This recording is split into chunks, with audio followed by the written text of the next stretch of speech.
கடவுளை நாடி தேடுவோரே உங்கள் உள்ளம் ஊக்கம் அடைவதாக. கடவுளை நாடி தேடுவோரே உங்கள் உள்ளம் ஊக்கம் அடைவதாக. ஆழமிகு நீர்த்திரளுள் அமிழ்ந்திருக்கின்றேன், நிற்க இடமில்லை, நிலை கொள்ளாத நீருக்குள் ஆழ்ந்திருக்கின்றேன். வெள்ளம் என் மீது புரண்டோடுகின்றது. ஆண்டவரே, நான் தக்க காலத்தில் உம்மை நோக்கி விண்ணப்பம் செய்கின்றேன். கடவுளே, உமது பேரன்பின் பெருக்கினால் எனக்கு பதில் மொழி தாரும். துணை செய்வதில் நீர் மாறாதவர். கடவுளை நாடி தேடுவோரே உங்கள் உள்ளம் ஊக்கம் அடைவதாக. கடவுளை நாடி தேடுவோரே உங்கள் உள்ளம் ஊக்கம் அடைவதாக. எளியேன், சிறுமைப்பட்டவன், காயமுற்றவன். கடவுளே, நீரருளும் மீட்பு எனக்கு பாதுகாப்பாயிருப்பதாக. கடவுளின் பெயரை நான் பாடி புகழ்வேன். அவருக்கு நன்றி செலுத்தி அவரை மாட்சிமைப்படுத்துவேன். எளியோர் இதை கண்டு மகிழ்ச்சி அடைவார்கள். கடவுளை நாடி தேடுகிறவர்களே உங்கள் உள்ளம் ஊக்கமடைவதாக. ஆண்டவர் ஏழைகளின் விண்ணப்பத்திற்கு செவிசாய்க்கின்றார். சிறைப்பட்ட தம் மக்களை அவர் புறக்கணிப்பதில்லை. கடவுளை நாடி தேடுவோரே உங்கள் உள்ளம் ஊக்கம் அடைவதாக. கடவுளை நாடி தேடுவோரே உங்கள் உள்ளம் ஊக்கம் அடைவதாக. கிறிஸ்து இயேசுவில் எனக்கு மிகவும் பிரியமான என் அன்பு சகோதர சகோதரிகளே, மாதா தொலைக்காட்சி நேயர்களே, தினம் ஒரு திருப்பாடல் நிகழ்ச்சி வழியாக உங்கள் அனைவரையும் சந்திப்பதிலே மகிழ்ச்சி கொள்கிறேன். உங்கள் அனைவருக்கும் எனது காலை வணக்கங்களை தெரிவித்துக் கொள்கிறேன்.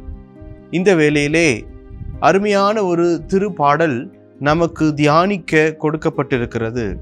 இந்த திருப்பாடலுடைய பல்லவியை நாம் பார்க்கின்ற போதுதான் ஒரு ஆழமான விசுவாசத்தினுடைய ஒரு வாசகமாக இருக்கிறது. கடவுளை நாடி தேடுவோரே உங்கள் உள்ளம் ஊக்கமடைவதாக.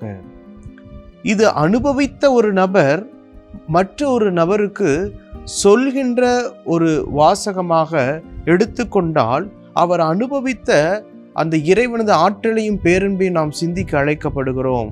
அவர் சொல்கிறார், கடவுளை நாடி தேடுவோரே உங்கள் உள்ளம் ஊக்கமடைவதாக.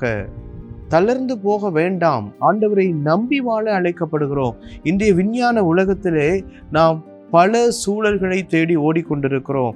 பல நபர்களை நம்புகிறோம், பல நிறுவனங்களை நம்புகிறோம், பல சூழ்நிலைகளை நம்புகிறோம், பல பொருட்களை நம்புகிறோம்.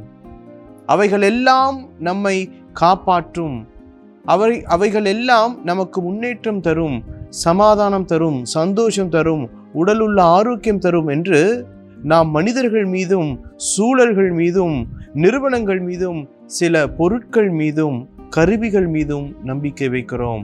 இன்றைய முதல் அந்த வாசகத்தை பாருங்கள். ஆழமிகு நீர்த்திரளில் அமிழ்ந்திருக்கிறேன், நிற்க இடமில்லை, நிலை கொள்ளாத நீருக்குள் ஆழ்ந்திருக்கிறேன். வெள்ளம் என் மீது புரண்டு ஓடுகிறது. ஆண்டவரே, தக்க காலத்தில் உம்மை நோக்கி விண்ணப்பம் செய்கிறேன். உமது பேரன்பால் எமக்கு பதில் தாரும். எல்லாம் முடிந்து விட்டது என்கின்ற ஒரு சூழலிலே இந்த நபர் ஆண்டவரை, அவரது இரக்கத்தை தேடுகிறார், ஓடிவர உமது பேரன்பால் என்னை காப்பாற்றும் என்று கேட்கிறார். கிறிஸ்து இயேசுவில் பிரியமானவர்களே, இன்றளவும் கூட நமது வாழ்க்கையிலே கடைசி ஒரு நிலையாக ஆண்டவரை நாம் பற்றி பிடித்து கொள்கிறோமா? அல்லது முதலும் முடிவுமாய் நமது வாழ்க்கையிலே ஆதியும் அந்தமாய் இருக்கிற ஆண்டவருக்கு எல்லா சூழல்களையும் நாம் மதிப்பளித்து அவரை நாடி தேடுகிறோமா?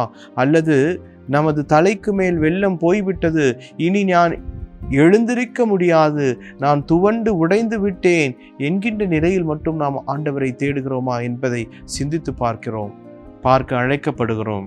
கிறிஸ்து இயேசுவில் பிரியமானவர்களே, எழுயேன், சிறுமைப்படேன், காயமுற்றேன், கடவுளே நீர் அருளும் மீட்பு எனக்கு பாதுகாப்பாக இருக்கிறது. எப்பேற்பட்ட துன்பத்திலே நாம் துவழ்ந்து போயாலும், எப்பேற்பட்ட கஷ்டத்திலே நாம் வாடி வதைந்து போயாலும் ஆண்டவரது மீட்பு எனக்கு பாதுகாப்பாக இருக்கிறது. என்னை சுற்றி பல சூழல்கள் என்னை கொல்ல நேரிடலாம், என் சமாதானத்தை குலைக்க நேரிடலாம், என் சந்தோஷத்தை தகர்க்க நேரிடலாம். ஆனால் ஆண்டவரது பேரன்பும் ஆண்டவரது இரக்கமும் என் வாழ்வையும் என் அமைதியும் என் சமாதானத்தையும் பாதுகாக்கின்ற ஒரு அரணாக, கோட்டையாக இருக்கிறது. ஆண்டவர் தனது அன்பால் நம்மை பாதுகாக்கிறார். அவரது அழிக்க முடியாத கோட்டை அவரது இரக்கமாய் இருக்கிறது. கிறிஸ்து இயேசுவில் பிரியமானவர்களே, இப்பேற்பட்ட சூழலை கடந்து சென்றவர் ஒரு நபர் தான் சொல்கிறார், ஆண்டவரை நான் பாடுவேன், ஆண்டவரை நான் புகழ்வேன், அவருக்கு நன்றி செலுத்துவேன், அவரை மாட்சிப்படுத்துவேன். இதுதான் அவ்வளவு ஆழமாக அவர் மற்ற ஒரு நபர்களுக்கு சொல்லக்கூடிய ஒரு வார்த்தையாக இதை நாம் எடுத்துக்கொள்ள முடியும். கடவுளை நாடி தேடுவோரே, உங்கள் உள்ளம் ஊக்கமடைவதாக. ஏனென்றால் எனது உள்ளம் ஊக்கமடைந்திருக்கிறது. எப்படி ஊக்கமடைந்திருக்கிறது என்றால், நான் இத்தனை துன்பத்தின் மத்தியிலும், இத்தனை துயரத்தின் மத்தியிலும், இத்தனை வேதனை சோதனை மத்தியிலும் ஆண்டவரது பேரன்பை இறுதி நிலையில் நான் கேட்டாலும் ஆண்டவர் தனது பேரன்பால் என்னை நிறைத்து ஆசீர்வதித்தார். அதனால் நான் கூறுகிறேன், உங்கள் உள்ளம் ஊக்கமடையட்டும், இறைவன்பால் ஈர்க்கப்படட்டும் என்று இன்றைய திருப்பாடல் நமக்கு படிப்பிக்கிறது. கிறிஸ்து இயேசுவில் பிரியமானவர்களே, எளியோர் இதை கண்டு மகிழ்ந்து களி கூறுவர். எதனால் எளியோர் மகிழ்ந்து களி கூறணும்? துன்பத்தில் இன்னும் நம்மை விட கீழ்மட்ட நிலையிலே எல்லாம் முடிந்து விட்டது என்று வாடி வதங்கி கொண்டிருக்கிற நபர்கள் இதை காணுகின்ற போது, இந்த வார்த்தைகளை படிக்கின்ற போது, நமது வாழ்வும் ஆண்டவரால் தொடப்படும், நமது வாழ்வும் ஆண்டவரால் காப்பாற்றப்படும் என்கின்ற ஒரு நம்பிக்கை ஊட்டுகிற நற்செய்தியை இன்றைய இந்த வாசகங்கள் நமக்கு சொல்லிக் கொடுக்கிறது. கிறிஸ்து இயேசுவில் பிரியமானவர்களே, ஏழைகளின் விண்ணப்பத்திற்கு ஆண்டவர் எப்போதும் செவி சாய்க்கிறார். ஒடுக்கப்பட்ட மக்களை, சிறைப்பட்ட மக்களை எப்போதும் அவர் காக்கின்றவராக இருக்கிறார். அவர் நம்மை துன்பத்தை கண்டு விட்டு போவதற்கு கல் மனம் கொண்டவர் அல்ல.